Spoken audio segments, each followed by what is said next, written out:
Hi, I'm Bob Sewell. I'm a lawyer. In fact, I'm a partner at the law firm at Davis, Miles, McGuire, Gardner. I started this podcast because my clients always ask me, is that even legal? I want to discuss on this podcast how the law affects us and changes our daily lives. I hope you enjoy the show. I hope it is meaningful to you, and I hope you learn from it. Thank you.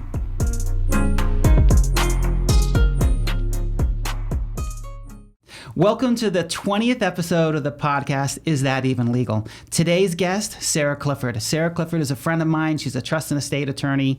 She's a graduate of Brigham Young University, and she's a great person. So, Sarah, welcome to the show. Thanks for having me, Bob. I want to know how I can haunt my children from the grave. I mean, it is October. We're approaching Halloween. I want to be able to control their life from the grave. Is that even legal? Is it possible? Maybe.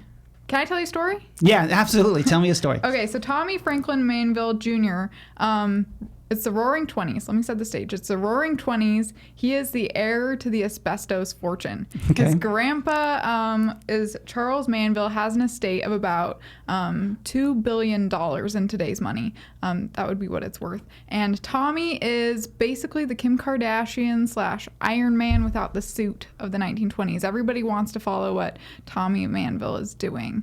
And his grandpa is, he's a little bit rambunctious playboy.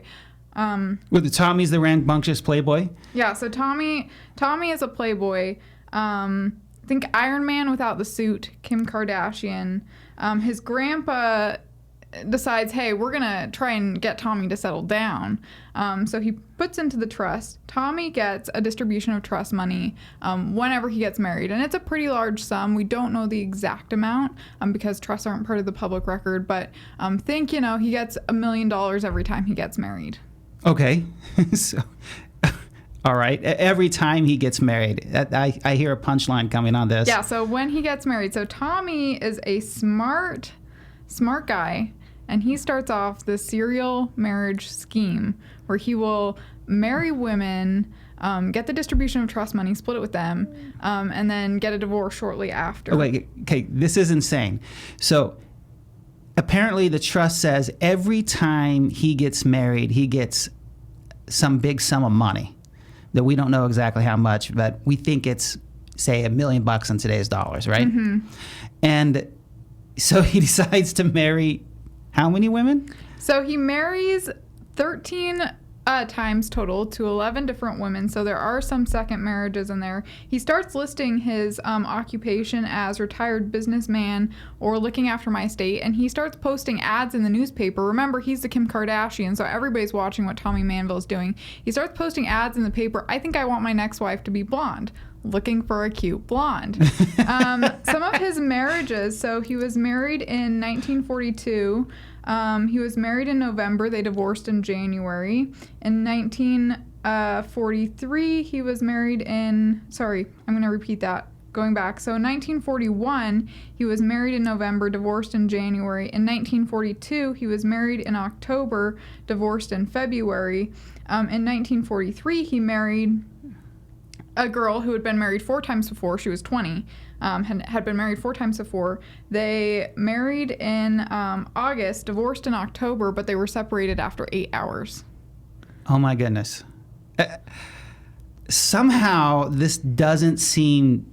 I'm very familiar with incentives trust because we're working on a case involving incentives trust right now in my personal practice. But I thought the idea of the incentive trust was to motivate good behavior. This seems to be a little counterproductive how this trust was written. Oh, this definitely motivated behavior. I don't know if this is the type of behavior. He actually ended up setting the Guinness Book of World Records for most number of divorces. I don't know if that's the type of behavior you want to motivate, but unfortunately, the attorneys that drew up the trust put in this giant loophole. Whenever you get married, you get a distribution of trust money. So if we're putting together an incentive trust in today's day, we want to avoid negative things. What can't we do with an incentive trust? Well, you can't incentivize someone to break the law. So I can't say, hey, Bob, you can only get a distribution from my trust if you go burglarize. Every time you go burglarize a bank, I will pay you out $1 million because I want you to live an underground life of crime. You can't do that.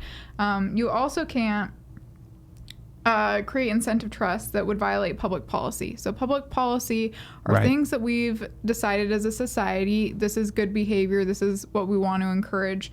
So things like you can't say to your kid, if you divorce your current wife, I'll give you money. You can't say to your kid, don't support that child and I'll give you money. You can't say to your kid, if you marry within the faith, I'll give you money. All those types of things are bad, right?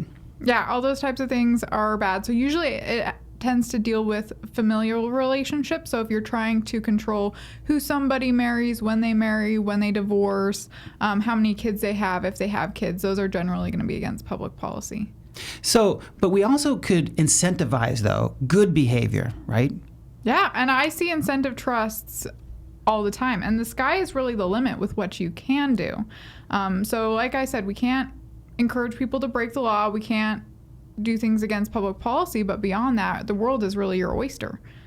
I heard it said that whatever your imagination can think of, you can incentivize that. Yeah, so let me tell you kind of a fun example that I heard. I had a colleague who had a client, or maybe that's too convoluted.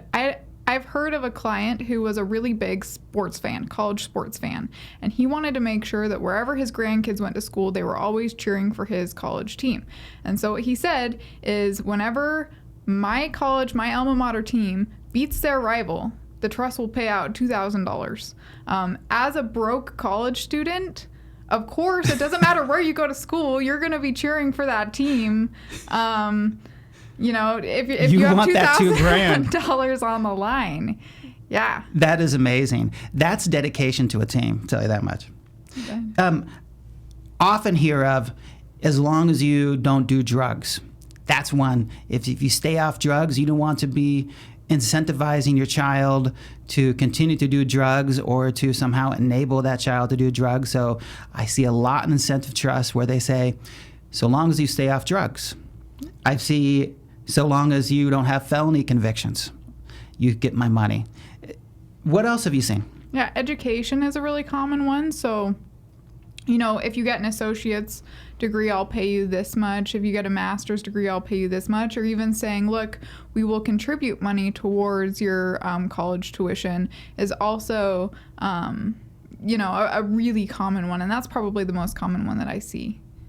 I had some reservations about some of the incentive trusts I've heard of and seen. One thing I see is, so long as you remain an active member of a particular faith, you will get my money. That doesn't seem to be a good idea. What do you think?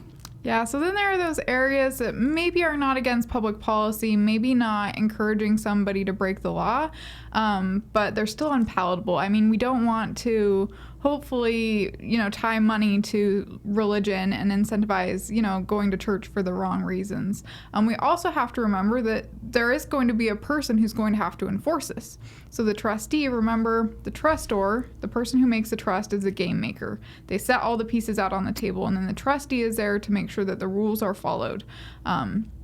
However, you know, if you put really squishy guidelines in, you're kind of putting your trustee in a really difficult position. So, you know, if you say, as long as they're good citizens, or as long as they're active members of my faith, okay, then what is a good citizen? You know, you're leaving that trustee to decide what is a good citizen, what constitutes active. Do you have to go to church every week? Is Christmas and Easter okay? Whereas if you have these more hard and fast standards with the education, you know, it's pretty clear to see when somebody gets a master's degree. You can tell that's a clear standard. Same thing with drug testing, you know. Right. The drug test will come back negative. That's a pretty hard and fast standard. Yeah, I really can see a lot of conflict that could arise because you have to have a watcher. When you have an incentive trust, you have to have someone who watches the behavior of the person who's receiving the money. Because they could be off drugs on month 1, but on drugs on month 2. And they could be an active member of a faith on year 1, and then on year 2, maybe they're not so active. I think a parent or a loved one who's given a trust really needs to think hard about what's really important, because there will be a lot of conflict or potential conflict from the creation of this incentive trust over the years. And maybe that's what they're intending to do. Maybe that's not, but yeah. Yeah, and I've also seen, beneficiaries becoming resentful of their parents as well. If the standards are too squishy, they feel like their parents are trying to have too much control over them from the grave. I see this less, like I said, with the education ones. Those are probably the most common. Same thing if there's a beneficiary who has a history of drug use. I see that less. But, where it gets really squishy is, they have to be a good citizen, active members of my faith, where you start to put on these values that are kind of vague. I know I want to haunt my children from the grave, and I know it's possible. I want to be able to control some aspect of their life if they're going to get my money. But I could also see that from our discussion today that the more you want to haunt your children from the grave, the more it's going to come back and haunt you. That we shouldn't really get too deep in the weeds with controlling our children or whoever we're giving our money to. Let me give you an example. I have heard of a case that didn't pass muster where the gentleman said, so long as you marry a good Jewish woman, son, you could have my money. That one didn't pass muster.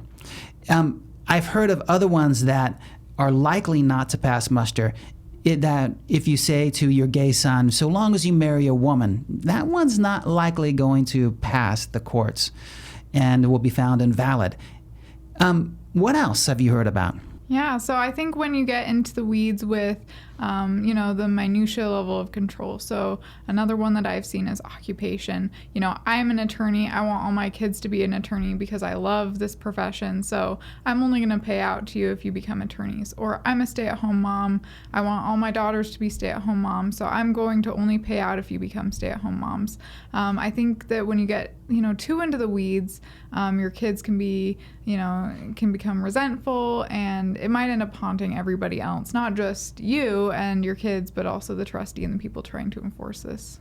Yeah, I really think if you're going to have an incentive trust, it should be carefully thought out with an attorney who knows how to handle these types of trusts. And so if someone wants to get a hold of you, Sarah, and really try to come up with a good incentive trust, how would they do that? So, if anybody wants to get a hold of me and, wants to do one of these incentive trusts, my number is 480-733-6800. The information is also going to be in the show notes. Hey, thank you very much for coming out, Sarah. And thank you for listening to another episode of Is That Even Legal? Folks, thank you for listening. This has been the podcast, Is That Even Legal? A discussion of what's legal. Just as a reminder, this is not legal advice for you. This is general information. And it's meant to be educational. If you have specific legal needs, don't be afraid to reach out to an attorney to get good legal advice. Attorneys are lovable. They're fun. They want to hear from you. See you next time.